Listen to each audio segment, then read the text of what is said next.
Hi, it's Larry Chiang, and of course I have the oh so boring mundane thing of what they don't teach you in business school. Okay, it's not that boring and mundane, but it is kind of interesting, and I've been able to corral an old office mate coworker here at Pacific Athletic Club to talk about stuff that he knows that isn't taught in traditional school. And this is Matson. Matson, say hi. Hi, how are you doing? What's going on? I'm gonna fine. switch to slightly better lighting here. Okay. So tell me some of the things that we've been talking about that is, oh my goodness, like this is kind of weird and interesting. Well,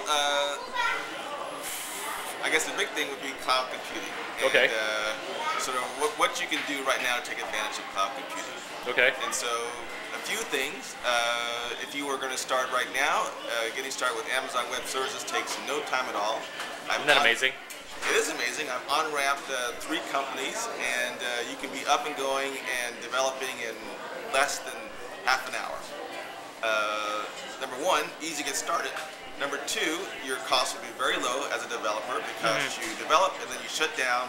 You develop and you shut down. You'll be spending just dollars as a developer. Isn't that amazing? And then at the point at which you actually go live with your site, then you need to start thinking about how long you want to live with Amazon, because over time it can be very expensive. If you're successful, then it can be very, very expensive. And your background's in engineering from Software.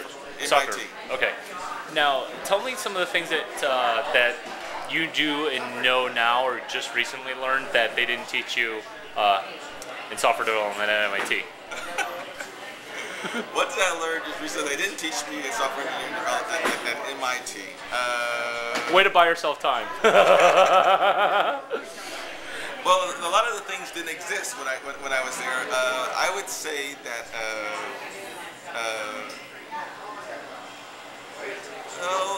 I guess one common mistake that if you're going to get started with Amazon Web Services, start first with the reserved instances. Go ahead and pay the upfront, because then it's very, very inexpensive for you. People don't do that, and they burn a lot of time, burn a lot of money. Right. So save yourself money, pay the upfront cost for the reserved instance, and then use that at the much cheaper rate, and you'll save money. Okay. I would say that's probably a mistake I see a lot of people make, which is they don't actually use reserved instances.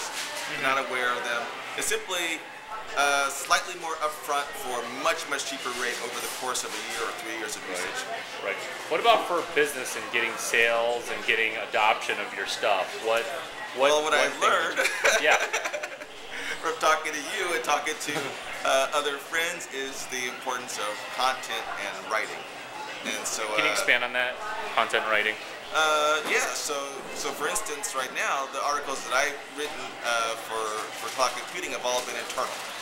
So an email is going to companies such as Kodak is one, startup companies, and now I realize that those should just be blog posts, so everyone can take advantage of what I've learned about how the pros and cons of cloud computing.